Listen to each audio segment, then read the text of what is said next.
నమస్కారం ఫ్రెండ్స్, మన channel real estate గురించి ఏం చెప్తున్నదో, రియల్ ఎస్టేట్లో జరుగుతున్న మోసాలు, మీ దృష్టికి రాని కొన్ని ఘటనలు, మీరు ఆలోచించలేని కొన్ని విషయాలు, మీరు ఊహించిన అది నిజంగానే ఘటనలు, అంటే ఎటు చూసినా ఫ్రస్ట్రేషన్ ఉంది. నా వీడియో చూసినాక ఫ్రస్ట్రేషన్ మూడింతలు అవుతుంది. ఫ్రస్ట్రేషన్ మూడింతలు ఎందుకు అవుతుంది? నిజాలు చేదుగానే ఉంటాయి. ఓపిక వల్ల మన జీవితం సుగమం అవుతుంది అంటే తప్పకుండా మనం ఓపిక పట్టాలి. ఓపిక వల్ల మన పిల్లల భవిష్యత్తు సుగమమవుతుంది అంటే ఓపిక పట్టాల్సిందే. ఓపిక వల్ల మన 25 ఏళ్ల ఈఎంఐ జీవితం ఉండదు అనుకుంటే ఓపిక పట్టాల్సిందే. 2.5 ఏళ్ల క్రితం నేను ఈ ఛానల్ స్టార్ట్ చేసినప్పుడు 90% మందికి నేను చెప్పేది ఫేక్ అనిపించింది. టైం గడుస్తున్న కొద్దీ ఆ ఫేక్ ఇన్ఫర్మేషన్ నిజంగా మారి ఇప్పుడు దాదాపు ఒక 20% 30% మందికి ఫేక్ అనిపిస్తుంది. నా ప్రతి వీడియో ఆశావాహులకు, ఈ రియల్ ఎస్టేట్ ఇండస్ట్రీ వాళ్ళకు మింగుడు పడదు. ఎందుకు మింగుడు పడదు అంటే, అరాచకం అలవాటైనప్పుడు ఎవరైనా ఒకే ఒక్క ఛానల్ టోటల్ ఇండస్ట్రీ ట్రెండ్ని ఆపోజిట్గా మాట్లాడుతుంటే ఫ్రస్ట్రేషన్ నార్మల్గా ఉంటుంది. నేను ఒకటే ఏమంటే, 22 లక్షలకు ఒక డబుల్ బెడ్రూమ్ ఫ్లాట్ రెడీ అయితే మీకు ఆ భూమి యొక్క ఖర్చు, అంటే ఏ ల్యాండ్పై ఈ హైరైజ్ కట్టారో, అపార్ట్మెంట్ కడుతున్నారు, దానికి 80,000 మీరు చెల్లిస్తున్నారా? 60 నుంచి 80,000. 1,20,00,000 1,30,00,000 ఫ్లాట్ ఉంది అంటే మీరు దాదాపు 80,000-90,000 మీరు ల్యాండ్కి చెల్లిస్తున్నారా అని అడుగుతున్నాను. అదిగాక మీ ప్రాఫిట్ కూడా ఉంటుంది. అది ఎలాగా?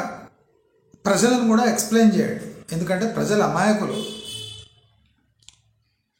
₹1,00,00,000 ఫ్లాట్ నార్మల్ అనుకుంటున్నారు పాపం. నేను అందుకోసం క్యాల్కులేషన్స్తో సహా నేను నా ఛానల్పై వేశాను. ప్రజలు ఏదైనా బేస్ ప్రైస్పై ప్రీమియం క్యాల్కులేట్ చేసే సత్తా సామాన్యుడి దగ్గర ఉండాలి అనే భావనతో నేను ఫస్ట్ క్యాల్కులేషన్స్ చేశాను. అసలు 22 లక్షల ఫ్లాట్ మీరు 1,20,00,000 1,30,00,000 ఎందుకు అమ్ముతున్నారు అని ప్రశ్నించకూడదా? నౌ ఆర్ నెవర్ అంటే నౌ అర్థమేమి అంటే మీ 25 సంవత్సరాల కష్టార్జితాన్ని నౌ పేరుతో తాకట్టు పెట్టి మీ ఫ్యూచర్ని నెవర్ చేసేస్తాం. నౌ ఆర్ నెవర్ అంటే రియల్ ఎస్టేట్ టర్మ్స్లో ఇప్పుడు మీరు ధైర్యం చేసి ఇన్వెస్ట్ చేస్తే మీకు ఆటోమేటిక్గా ధైర్యం తెప్పిస్తాము. మీ బహుమూల్యమైన మీ 25 సంవత్సరాలు ఈఎంఐకి అంకితం చేసి బ్యాంకులను బతికించండి అన్నట్టుగా ఉంది. 22 లక్షల ఫ్లాటు ల్యాండ్ వాల్యూ లాభంతో కలిపినా కూడా మ్యాక్సిమం ఒక 45 లక్షలు దాటవద్దు. మీరు కొన్న కోట్లాది రూపాయల ల్యాండ్ గురించే మాట్లాడుతున్నారు. 20 crores, 10 crores, 30 crores ల్యాండ్ గురించే మాట్లాడుతున్నారు.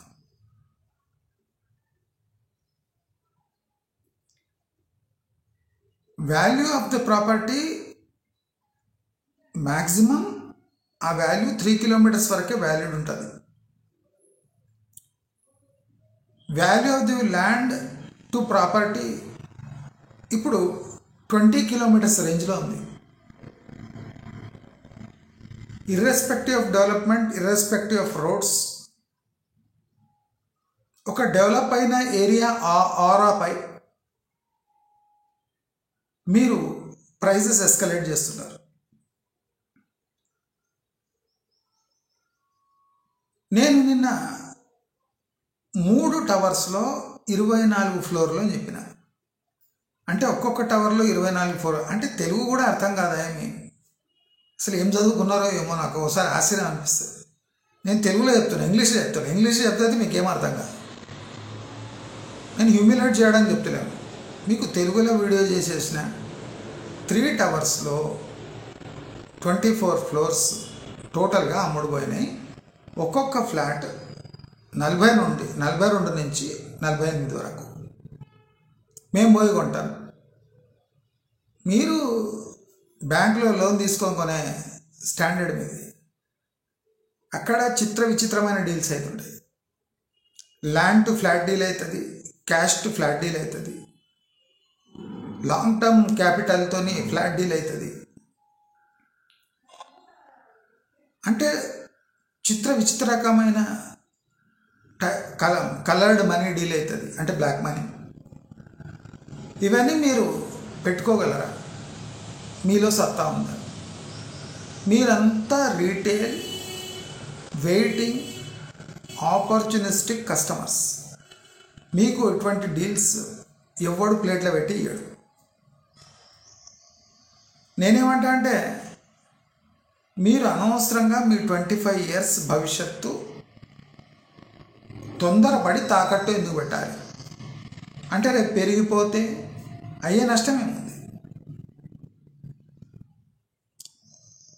Cost incurred in buying a property and if you rent that property అది ఒక ఫ్రాక్షన్లో వస్తుంది. మీరు చాలామంది ఫ్లాట్ ఓనర్స్ని, ఇప్పుడు అపార్ట్మెంట్ ఓనర్స్ని అడగండి, ఎప్పుడు కొట్లాటలే ఉంటాయి. ఎప్పుడు ఓనర్ అయినా మీకు ఒక సొసైటీ వీటో చేసేస్తారు. అంటే మీ ఫ్లాట్పై మీకు హక్కు లేదు. అందరు కలిసి ఏం మాట్లాడుకుంటారో అదే మీరు పాటించాలి. ఇంకా దీనికన్నా దౌర్భాగ్యపు బానిస బతికే ఉంటుంది.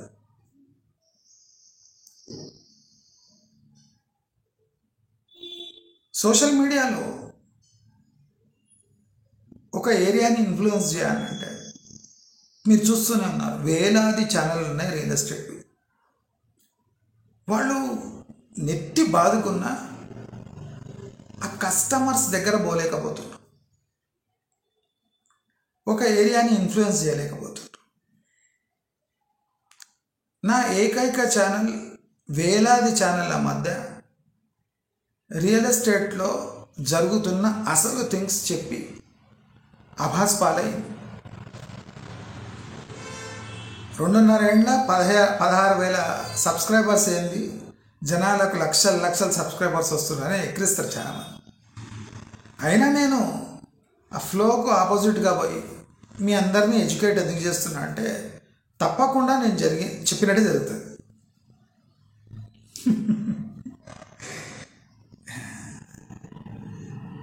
సోర్స్ ఏమి, మీరు చెప్పేవి నిజమా? నేనేమంటా, మీకు కాన్ఫిడెన్స్ లేదనుకోండి, మీ మీద మీకు కాన్ఫిడెన్స్ ఉందనుకోండి, నా ఛానల్ డిలీట్ చేసేయండి, చూడకండి. మీకు ఎట్లా అనిపిస్తే అట్లా చేయండి. నాదొక ఛానలే కదా, చూడకుండా అయిపోయాయి.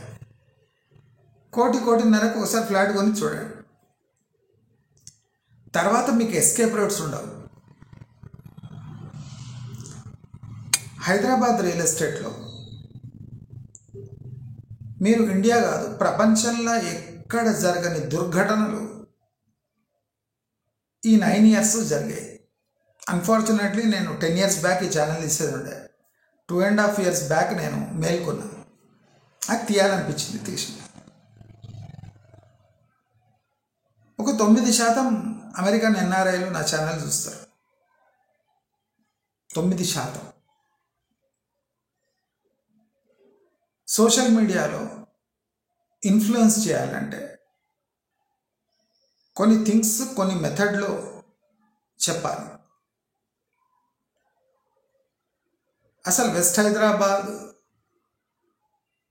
హైదరాబాద్ వాసులు, తెలంగాణ వాసులు, తెలుగు ఎన్ఆర్ఐలతో చేసిన మోసం బహుశా ఈ భూమండలంపై ఎవరు చేసి ఉండరు. చదువుకున్న వేలాది మంది ఎంత ఈజీగా మోసపోయిందంటే చెప్పుకుంటే సిగ్గుపోతుంది. ఆ క్వాలిఫికేషన్కి వాళ్ళ థింకింగ్కి ఏ పొంతన లేదు. నేను 2.5 సంవత్సరాల తర్వాత అసలు హైదరాబాద్ రియల్ ఎస్టేట్ ఇంత కన్ఫ్యూజన్లో ఎందుకుంది, అసలు హైదరాబాద్ రియల్ ఎస్టేట్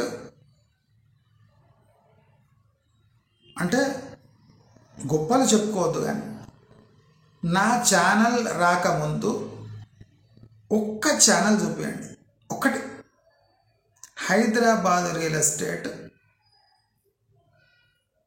అంటే బ్యాక్ ఫ్లిప్ చేస్తుంది అని చెప్పిన ఒక్క ఛానల్ చూపించండి. అంటే 9 ఏళ్లుగా ప్రజలతో ముక్కుపిండి 200 నుంచి 300% అధికం. ఇదేం బెల్లం కాదు, పప్పులు కాదు. 60కి తీసుకొని 70, 80, 90 అమ్మడానికి. లక్షలు కోట్లు విలువ చేసే ప్రాపర్టీని 300% ఎక్కువ చేసి అమ్ముతుంటే ఛానల్ కాదు ఎవ్వరు కస్టమర్స్ కూడా కిమ్మనకుండా కొనేసారు. మన ఛానల్ ఏకైక ఛానల్ ఎదురీది నిలబడి time to time correct information ఇచ్చి మాకు అందిన ఇన్ఫర్మేషన్ ఇస్తానండి. అది ఎట్లుంటుందో ఇంకా మీ ఇష్టం. నేను చెప్పేస్తా, ఇడిచిపెట్టేస్తా. ఫేక్ అంటుంటారు కొంతమంది, నీకు ప్రాక్టికల్ అది లేదంటారు, అక్కడ జరిగేది వేరే, ప్రైస్ వేరే. నేనేమంటా అంటే ఒక లోన్ తీసుకునే కస్టమర్ వస్తే వాడు మీకు 50% డిస్కౌంట్ ఇస్తాడా? ఇయ్యాడు. క్యాష్ డీల్ చేసి చూడండి, ఇస్తాడు. మీరు డైరెక్ట్ క్యాష్ పే చేస్తానండి, ఇస్తాడు. 50-60% డిస్కౌంట్ ఇచ్చేస్తాడు. నేను క్యాష్ ఇస్తే ఇప్పుడే, చెక్ రాసిస్తే ఇప్పుడే తీసుకో ఫుల్ అమౌంట్ అని. మీరేం చేస్తారు? పోతారు, అభ్యర్థిస్తారు. వాడు ఏదో చెప్తాడు కథ. క్యాలిక్యులేషన్స్ మీకు చెప్పిన 10 ఎకర్ ల్యాండ్ రైట్ ఉంటుంది, మీరే క్యాలిక్యులేట్ చేసి వాడు ముందర పెట్టాడు. వాడు ఏమంటాడు చూడండి. బేసిక్ యూడిఎస్ క్యాలిక్యులేషన్ రాని ఎడ్యుకేటెడ్ క్లాస్ పీపుల్ హైదరాబాద్లో కుప్పలు ఉన్నారు. నీవు ఎన్ని ఫ్లోర్లు కట్టు, ల్యాండ్ వాల్యూ ఎంత ఉండని నీకు యూడిఎస్ 25-30 వస్తుందా? ఎట్లా వస్తుంది? అడగొద్దా మీరు? నోరు లేదా? బుద్ధి లేదా? నా ఛానల్ చెప్పాలి, నా యూడిఎస్ క్యాలిక్యులేషన్ ఎట్లా చేయాలి?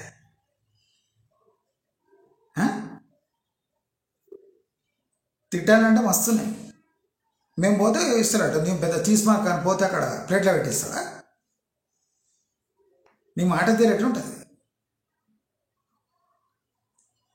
వాడు సారానే కన్నా ముందు నీవే సారా అంటావు. వాడిని డబ్బు ఉంటే సరిపోదు, యాటిట్యూడ్ ఉండాలి. యాటిట్యూడ్తో అన్నీ జరుగుతాయి. నీ యాటిట్యూడు లో క్లాస్ ఉందనుకో, నీ దగ్గర 10 కోట్లు ఉన్నా నీ యాటిట్యూడ్ వల్ల మోసపోతావు. అర్థమైంది? ఇప్పుడు చాలామంది డబ్బు ఉండే అని రెస్టారెంట్స్కి పోతారు, పరువు తీపించుకొని బయటకు వస్తారు. ఎందుకంటే నీ దగ్గర డబ్బు ఉంది కానీ యాటిట్యూడ్ సరిగా లేదు, సమయస్ఫూర్తి లేదు, సమయాన్ని గమనించే తత్వం లేదు. మీరు సింపుల్ చూడండి, రియల్ ఎస్టేట్లో డౌన్ ట్రెండ్ ఉంది అని నేను మొత్తుకోగా ఇప్పుడు అందరూ ఒక లెవెల్కి వచ్చారు. నిజమే డౌన్ ట్రెండ్ ఉంది, డిమాండ్ లేదు అంటున్నారు. ఎంత ఇంటెలిజెంట్ వర్డ్స్ యూజ్ చేస్తారు అండి. సేల్స్ అయితే లేదు అంటలేరు, డిమాండ్ లేదు అంటున్నారు. డిమాండ్ ఎందుకు లేదు? డిమాండ్ లేదా? 42 లక్షలు అనగానే ఎంతమంది వచ్చారు నిన్న? నేను కొంటా డిమాండ్ లేదా? డిమాండ్ ఎక్కడ లేదు? 70 లక్షలు దాటితే లేదు. మరి డిమాండ్ ఎక్కడుందో అక్కడ హౌసింగ్ ఎందుకు కడతలేరు? ప్రధానమంత్రి ఆవాస్ యోజనకు దగ్గరకు వచ్చి ఆగిపోయారు. ప్రధానమంత్రి ఆవాస్ యోజన థ్రెషోల్డ్ బ్రేక్ అయిందంటే హైదరాబాద్లో దాదాపు ఒక 10% మంది ఒక 2 ఏళ్లలో ఇండ్లు కొంటారు. కానీ కసితో ఆ ప్రధానమంత్రి ఆవాస్ యోజన థ్రెషోల్డ్ని కిందికి రాణిస్తారు రియల్ ఎస్టేట్. దీన్ని పడిపోయిన మార్కెట్ని డిమాండ్ లేని మార్కెట్లో బయ్యర్స్ మార్కెట్ అని చెప్తున్నారు. అంటే పచ్చి అబద్ధాలు మాట్లాడతారు. ప్రైస్ పడిపోకుండా బయ్యర్స్ మార్కెట్ ఎట్లయితుంది? ఇప్పుడు 90 లక్షల ఫ్లాట్ 55-60 అంటే బయ్యర్స్ మార్కెట్ అవుతుంది. 90 లక్షల ఫ్లాట్ 80 లక్షలు అయితే బయ్యర్ మార్కెట్ కాదు. మీ మార్జిన్స్ 300%, కానీ బయ్యర్ ఫ్లాట్ బై చేసేటప్పుడు 10%. అది ఎట్లయితుంది? ఇప్పుడు వేరేవాడు వెర్రి వెంగళప్పలు అవుతారు, మన ఛానల్ కాదు కదా. నీ ప్రాపర్టీ ప్రైస్ నువ్వు 300% ఎస్కలేట్ చేసి అమ్ముకుంటావు, కానీ ఒక 10% పరంగా అది బయ్యర్స్ మార్కెట్ అవుతుంది. ఎట్లయితుంది? బయ్యర్ మార్కెట్ కావాలంటే 150-200% పడాలి ప్రజెంట్ రేట్స్ నుంచి. అట్లట పడుతుంది అంటుంది. మళ్ళీ డిమాండ్ లేదు కదా, నీవే అన్నావు కదా. డిమాండ్ లేనప్పుడు ప్రైస్ తగ్గాలనా లేదా? ఎందుకు తగ్గుతలేదు?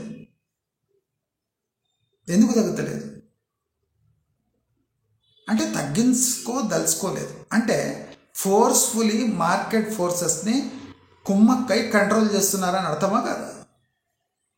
మీ అందరికీ చెంపపెట్టులాగా నేను ఈ వీడియో చేస్తున్నాను. చెంపపెట్టు అంటే చెంప మీద తీసి కొట్టుడు అని కాదు, మీకు లాజిక్ అర్థం కావాలి. చెంపపెట్టు అంటే లాజిక్ అర్థం కావాలి.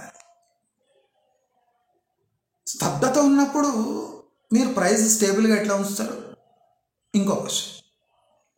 మార్కెట్ పడిపోయినప్పుడు 10% పడంగానే బయ్యర్స్ మార్కెట్ అయిపోతుంది.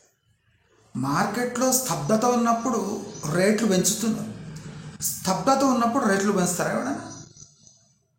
ఎకనామిక్ లాజిక్ 10th క్లాస్ పిల్లగాడు కూడా చెప్తాడు. అసలు మీ ప్రాపర్టీస్కి డిప్రిసియేషన్ అనేది ఉండదా? కంప్లీటెడ్ ప్రాపర్టీస్కి డిప్రిసియేషన్ ఉండదా? ఎట్లుండదు? ఎక్స్ప్లెయిన్. మన వ్యూవర్స్ ఉన్నారు, అమాయక వ్యూవర్స్కి ఎక్స్ప్లెయిన్ చేయండి. కంప్లీటెడ్ ప్రాపర్టీ 3 years దాటిపోతే దాని వాల్యూ ఎంత ఉంటుంది చెప్పండి. మీరు ఫుల్ వాల్యూ ఎందుకు పెడుతున్నారు దానికి? ఒక ప్రాపర్టీ డెవలప్ అయ్యి 3 years దాటిందంటే డిప్రిసియేషన్ ఉండదా? ఎట్లుండదు? ఎవరు చెప్పిండ్రు? ఏసీఐ చెప్పిండు. చెప్పు తీసుకొని కొడతావు, చెప్పు పెండల ఉంచి కొడతా. డిప్రిసియేటెడ్ ప్రాపర్టీస్ని న్యూ ప్రాపర్టీస్గా ఫుల్ రేట్లో ఎలా అమ్ముతున్నారు? ఎంతమందిని అమ్మేశారు? ఎందుకు అమ్మిండ్రు? మోసం కాదా అది? ప్రాక్టికల్ ఎంత డిప్రిసియేషన్ కావాలి 3 yearsలో? మార్కెట్ రేట్కి ఎంత కావాలి? దానికి ఏమన్నా రూల్స్ రెగ్యులేషన్స్ ఉన్నాయా? హైదరాబాద్లో కట్టిన హై రైజెస్ 30% రాంగ్ ల్యాండ్స్ మీద కట్టినరు అని నేను ఎప్పుడో చెప్పిన. 30% హై రైజెస్. ఎవడు ఆ ల్యాండ్ తత్వం తెలుసుకున్నాడో 50% హై రైజెస్ ఫ్రీగా ఇచ్చేస్తున్నాడు. 50% ఫ్లోర్స్ ఫ్రీగా ఇచ్చేస్తున్నాడు. ఫ్రీగా అంటే మీకు మాకు కాదు, ఎవరికి కావాలనో వాళ్ళకు. నేను చెప్పేది మీకు అర్థమవుతలేదు. 300% ఎస్కలేషన్ ఉన్నప్పుడు మీరు ప్రాపర్టీ కొనడం నేరం, ఈక్వల్ టు సూసైడ్. మీరు కొన్నారంటే బ్యాంకులు, బిల్డర్ తప్ప ఎవ్వడు సంతోషపడాడు ఈ ప్రపంచంలో. దేవుడు కూడా సిగ్గుపడతాడు. నీకు ఇంత బుద్ధి లేదరా, 300% ఎక్కువ వేసి కొంటావరా? అదేమే ఇంజక్షనా, ఎమర్జెన్సీ మెడిసినా, ఆపరేషన్ అవుతుందా? ఇప్పుడు ఇల్లు కొనడం ఒక ఆపరేషన్తో సమానం అయిపోయింది. అంటే ఇప్పుడు ఆపరేషన్ చేయకపోతే చచ్చిపోతానట్టు. పోనీ అక్కడ పోయి తగలాడతారు, కొత్త ఇంట్లో తగలాడి ఏమైనా విప్లవాత్మకమైన పనులు చేస్తారంటే ఏం లేదు. మళ్ళీ ఈఎంఐలు కట్టుడే, ఫ్యామిలీని ప్రెషర్లో తెచ్చుడే, పిల్లల ఫీజు కోసం పాకులు ఆడుడే, అక్కడ ఎడ్యుకేషన్ లోన్, హోమ్ లోన్ తీసుకొని ఎడ్యుకేషన్ లోన్ తీసుకొని, అంటే బ్యాంకులను బతికేయడానికి మీరు విశ్వప్రయత్నం చేస్తున్నారు అన్నమాట. ఇప్పుడు హైదరాబాద్ రియల్ ఎస్టేట్లో స్తబ్దత ఎందుకు ఏర్పడ్డది? డిమాండ్ ఎందుకు క్రియేట్ అవుతుంది అంటే, మీరు చూడండి, వెస్ట్ హైదరాబాద్ రాంగ్ డెవలప్మెంట్ వల్ల, బయాస్డ్ డెవలప్మెంట్ వల్ల టోటల్ హైదరాబాద్ మీ రియల్ ఎస్టేట్ పై దాని ప్రభావం పడి అసలు భరోసానే పోయింది. ఇప్పుడు కందుకూరులో 30,000 పెట్టాలి, మోకిలాలో 30,000 పెట్టాలి. ఎక్కడ పెడతారు? న్యాచురల్లీ మోకిలాలు పెడతారు. ఎందుకు అంటే 300% ప్రైస్ ఎస్కలేషన్ ఉన్న 30,000 40,000లో మోకిలాలో దొరికినప్పుడు మోకిలాలో కొంటారా, మీరు పోయి కందుకూరులో కొంటారా? బేసిక్ లాజిక్ అడుగుతున్నాను, బేసిక్ లాజిక్ చెప్తున్నాను. నార్త్ హైదరాబాద్ పక్కకే ఉన్న గండి మైసమ్మ ఎందుకు డెవలప్ అవుతలేదు? ఒకసారి ఆలోచించండి. ఇప్పుడు పెరగబోయే ఏరియాలో శంకర్పల్లి, మోకిలా నుంచి లెఫ్ట్ చేవళ్ళకి వెళ్ళిపోతుంది. ఆశ్చర్యం చూడండి, అదే లెఫ్ట్లో ఉన్న శంషాబాద్ గ్రో కాదు. రియల్ ఎస్టేట్లో ఎన్నో బూబీ ట్రాప్స్ ఉంటాయి. అంటే అనుకోకుండా జారిపడి దాంట్లో ఇరుక్కుపోయే ప్లాన్స్ కానీ. యాదాద్రి ఎందుకు గ్రో కాలేదు? ఒక్కరోజు యాదాద్రిలో 80,000 మంది వస్తే అది పెద్ద గ్రేటా? నేను యాదాద్రి స్టార్ట్ అయినప్పుడు చెప్పిన, ఇది పక్కా కుట్ర. వేలాది మందికి చీప్ తిరుపతి అని అంటించేసి, మన ఛానల్ ధ్వజం ఎత్తిందా లేదా? ఎన్ని వీడియోస్ చేసినాను యాదాద్రిపై. అప్పుడైతే గవర్నమెంట్ సపోర్ట్ కదా, గవర్నమెంటే రోడ్స్ వేయించింది కదా. ఆ రోడ్డు వేయించిన పైసలు యాదాద్రి తీయగలదా? తీయలేదు. అంత సత్తా యాదాద్రిలో లేదు. యాదాద్రి మీద నేను ఒక స్పెషల్ వీడియో వేస్తాను, చూద్దురు కానండి. నేను అదే పనిలో ఉన్నప్పుడు చేస్తాను, చూడండి ఎట్లుంటుంది. Just wait. ప్రతి ఒక్కటి ప్రాక్టికల్గా నేను పోయి ప్రూవ్ చేయొచ్చు, కానీ అంత టైం లేదు నా దగ్గర. మూత్రం పోయిస్తా. ఓసారి ఎందుకు చేయాలి ఇదంతా, అవసరమా అనిపిస్తుంది, కానీ అవసరం. మనం ఈ ఛానల్ ద్వారా ఎంతమందిని కాపాడగలిగాము దాన్ని చూస్తే నా ఎఫర్ట్ చాలా చిన్నగా అనిపిస్తుంది. నేను ఇంకా బయట తిరిగి డైరెక్ట్ వీడియోస్ చేస్తుంటే ఇంకా వేలాది మంది తమ యాటిట్యూడ్ మార్చుకొని ఇప్పటివరకు కాపాడబడే ఉండేవారు. అది నేను ఓన్లీ తెలుగులో చేస్తున్నా. అదొకటి. ఎంతోమంది నార్త్ ఇండియన్స్ తిరుక్కొని సతమత పడుతున్నారు. హిందీ ఇంగ్లీష్లో చేస్తే వాళ్ళకు కూడా రీచ్ అయ్యేది, కానీ మెజారిటీ మోసపోయేది మనవాళ్లే కనుక, ఆంధ్ర తెలంగాణ వాళ్ళే కనుక, ఆంధ్ర తెలంగాణ ఎన్ఆర్ఐలే కనుక నేను తెలంగాణలో చేసి ఈ వీడియోస్ ఇస్తున్నాను. ఇప్పుడు సడన్గా ఆగిపోయిన వెస్ట్ హైదరాబాద్ వల్ల కొన్ని ఏండ్ల వరకు హైదరాబాద్ డెవలప్ కాదు. ఎందుకంటే అందరి ఆశలు వెస్ట్ హైదరాబాదులో మళ్ళీ డిమాండ్ ఎప్పుడు ఏర్పడుతుంది, హైదరాబాద్లో మళ్ళీ డిమాండ్ ఎప్పుడు ఏర్పడుతుంది అని కాదు.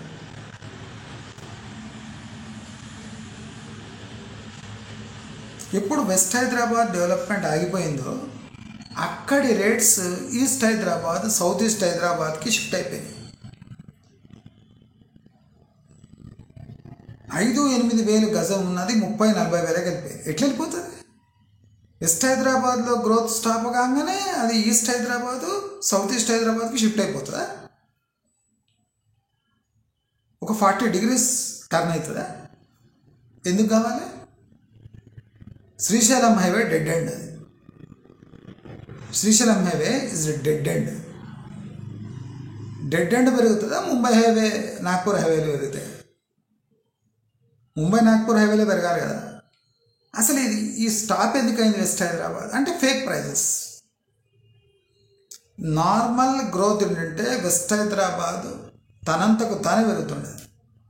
ఈ దుర్మార్గులు దాన్ని 300%, 200% చేసి ఒక 3-4 ఇయర్స్లో ఆ భూమి తెచ్చి మొత్తం సర్వనాశనం చేశారు. ఇది అవునా కాదా మీకే తెలిసిపోతుంది, మీ ఎంక్వైరీలో తెలిసిపోతుంది. ఒక flat construction plus land cost calculation ఇచ్చి దానిపై బ్రిడ్జ్ లోన్ ఇంట్రెస్ట్ చేసుకున్నా మీకు ఆ ఫ్లాట్ 48, 42, 48 to 55 మధ్యలో దొరకాలి మ్యాక్సిమం. ఇంకా అల్ట్రా లగ్జరీ అంటే 65 అల్ట్రా లగ్జరీ. అదే 120కి ఇచ్చేస్తున్నాడు, 120కి ఇస్తున్నాడు నార్మల్ ఫ్లాట్. ₹1,00,00,000 అంటాడు. ₹1,00,00,000 అనేది ఏం కాదంట. నేను అదే చెప్పినాను. ఇప్పుడు ల్యాండ్ ప్రైజెస్ 30, 35, 40 lakhs ఉన్నాయి కదా. ఓ 2 ఎకరాలు ఇచ్చి ఒక ఫ్లాట్ ఇవ్వమని చెప్పి నేను మెథడ్స్ కూడా చెప్తున్నాను. ఇప్పుడు చాలామంది అంటున్నాం మేము కొనాలనుకుంటున్నాం. ఇప్పుడు మీ దగ్గర అగ్రికల్చర్ ల్యాండ్ ఉంది, మీ ప్రకారం 30 లక్షలు ఉంది కదా. నేను చాలామందిని అక్కడ పోతే ల్యాండ్ రేట్స్ లేవు అంటున్నారు కదా, ఫ్లాట్ రేట్స్ ఎవడు ఇస్తలేడు అంటున్నారు కదా. మీతోనే స్టార్ట్ చేద్దాం. ఇప్పుడు మీ ఊర్లో ఎక్కడ చూసినా 30 లక్షల ఎకరా కాదు. మీకు 3 ఎకరాలు ఉందనుకోండి, మీరు చెప్పండి బిల్డర్ నా దగ్గర 3 ఎకరాలు ఉంది ఊళ్ళ 30 లక్షల ఎకరా ఉంది, 3 ఎకరాలు తీసుకొని ఒక ఫ్లాట్ ఇవ్వమని చెప్పండి. చెప్పు తీసుకొని కొడతాడు. ఆ కొట్టినాక మీకు అర్థమవుతుంది ప్రాక్టికలీ రియల్ ఎస్టేట్లో ఎంత మోసం జరుగుతుందని. మీ ఊళ్ళో ల్యాండ్ వాల్యూ మోసమే, ఇక్కడ ఫ్లాట్ రేటు మోసమే. ఇరువైపు మోసాలు ఉన్నాక మీరు ఎందుకు తొందరపడాలి? ఇప్పుడు ప్రాక్టికలీ క్యాష్ బదులు లోన్ బదులు మీ 3 ఎకరాలు తీసుకొని ఒక ఫ్లాట్ ఇవ్వచ్చు కదా. ఎందుకు ఇవ్వడు? తీసుకొని ఇవ్వచ్చు కదా. అక్కడనే 90 lakhs అవుతున్నాయి.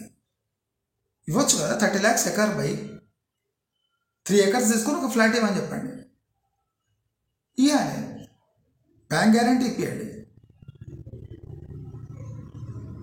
ఎందుకు ఇవ్వడంటే practically he has escalated the flat value by 300% to 200%. And he knows that the agricultural land value is completely dependent on the output of that land.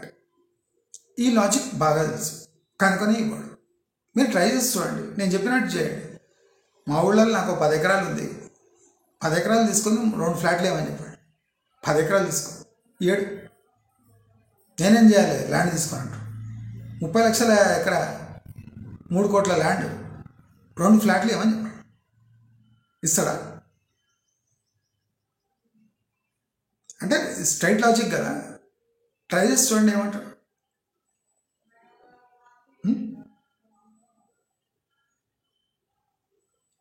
Practical demand supply,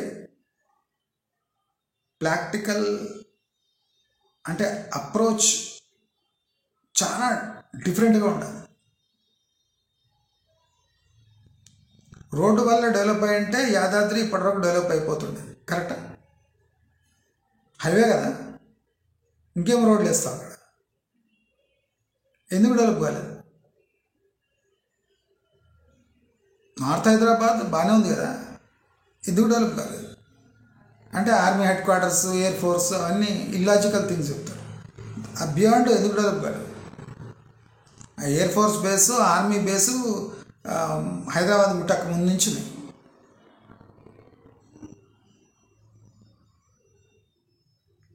మీరు మీరు జస్ట్ లాజిక్ అప్లై చేయండి. ఇప్పుడు west హైదరాబాద్లో sudden stop వచ్చిందో, అందరూ west హైదరాబాద్లో rates ఎప్పుడు పడితే వెస్ట్ హైదరాబాద్లో కొనడానికే చూస్తున్నారు తప్ప అరౌండ్ హైదరాబాద్ ఎవ్వరు కొనడానికి కూడా ఆలోచిస్తలేరు. అందుకోసమే శ్రీశైలం హైవేపై ప్రైజెస్ ఆర్టిఫిషియల్గా అనిపిస్తుంది. అక్కడ కూడా 300% పెరిగింది ల్యాండ్ రేట్. అక్కడ కూడా 300% ఎస్కలేషన్. అంటే దీన్ని సబ్డ్యూట్ చేయడానికి ఆపర్చునిటీ తీసుకొని ఇక్కడ వాళ్ళు ఇక్కడ పెంచేసారు. దానికి తోడు ఫ్యూచర్ సిటీ అని ఒక పేరు పెట్టేసారు. అంటే నామకరణం చేసి విడిచిపెడితే దాంట్లో ఆటోమేటిక్ ఎస్కలేషన్ వస్తుంది. ఇదే ప్రాబ్లం. హెచ్ఎంఆర్ రీజన్లో మీ విలేజ్ పోతే ద ల్యాండ్ వాల్యూ ట్రిపుల్ ఆడి, మరి ఆ ట్రిపుల్ ల్యాండ్ వాల్యూ తీసుకొని ఒక ఫ్లాట్ కొనని చూద్దాం. ఎందుకంటే government registration rates normal rates కన్నా డిస్కౌంట్లో ఉన్నాయి. ఎవడన్నా బయ్యర్ బార్టర్ సిస్టంలో ల్యాండ్ కొనాలి, ల్యాండ్ తీసుకొని ఫ్లాట్ ఇవ్వాలి అంటే ప్రభుత్వ రేట్ల నుంచి స్టార్ట్ అవుతాడు, కమర్షియల్ రేట్స్ నుంచి స్టార్ట్ కాదు. అమ్మేవాడు కమర్షియల్ రేట్స్ ఆలోచిస్తాడు, దానిపై 200% లాభం. కానీ కొనేవాడు బేస్ గవర్నమెంట్ రేట్స్పై ఆలోచిస్తాడు. అక్కడే తేడా వస్తుంది. మీ ల్యాండ్ వాల్యూ సేలబులా కాదా అని ఒక్కసారి మీరు అట్లా అటెంప్ట్ చేయండి. మీకు టోటల్ మీ ల్యాండ్ యాక్చువల్ వాల్యూ తెలిసిపోతుంది. ఎన్ని ఎకరాలు ఇస్తే నేను ఒక ఫ్లాట్ ఇస్తామని అడిగి చూడండి. వాడు ఎట్లా క్యాలిక్యులేట్ చేస్తాడు? కళ్ళ ముందు క్యాలిక్యులేట్ చేయమని చెప్పండి. వాడు బేస్ గవర్నమెంట్ రేట్ తీసుకుంటాడు, రిజిస్ట్రేషన్ రేట్స్. దాని మీద కొద్దిగా పెంచుతాడు, పెంచి ఇది మీ ల్యాండ్ రేట్ అంటాడు. మీకేమి మీ ల్యాండ్ 30 lakhs 40 lakhs పోతుంది. ఫీడ్ ఏంది 8 లక్షలు 6 లక్షలు అంటుండు. ఎందుకంటే దాని వాల్యూ అదే. మీ అజ్యూమ్డ్ వాల్యూ 30 lakhs. కనుక మీకు మీ ల్యాండ్ ఉన్నా మీకు మోసం జరుగుతుంది, ఫ్లాట్ కొనాలన్నా మోసం జరుగుతుంది. ఇది నేను మోస్ట్ ఈజియెస్ట్ ఫ్యాషన్లో మీ అందరికీ ఎక్స్ప్లెయిన్ చేస్తున్నాను. ఎక్కువ క్యాల్కులేషన్స్ వద్దు, 7th 8th క్లాస్ క్యాల్కులేషన్స్.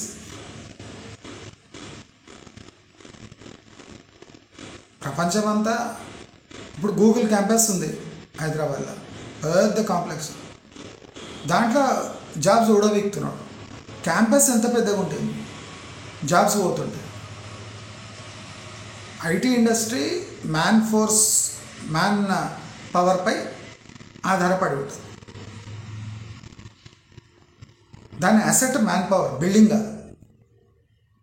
ఏది అసెట్టో అసెట్ వాల్యూ దేనితో క్యాల్కులేట్ అవుతుందో చూసుకోవాలి. గూగుల్ క్యాంపస్ అట్లే ఉంటుంది. వేలాది మందిని మీకేస్తే గూగుల్ కాంప్లెక్స్ మనకు ముఖ్యమా, జాబ్స్ ముఖ్యమా? జాబ్ అంటే employees are an asset for a IT organization. అది వాల్యూలో క్యాల్కులేట్ అవుతుంది. వాళ్ళు జనాలను తీసేస్తున్నారు అంటే వాళ్ళకు ప్రెషర్ ఉంది అని అర్థం. ప్రెషర్ ఉంది అంటే బిజినెస్ కరెక్ట్గా అవుతలేదని అర్థం. గూగుల్ క్యాంపస్ ఉంది, మైక్రోసాఫ్ట్ డేటా సెంటర్ ఉంది.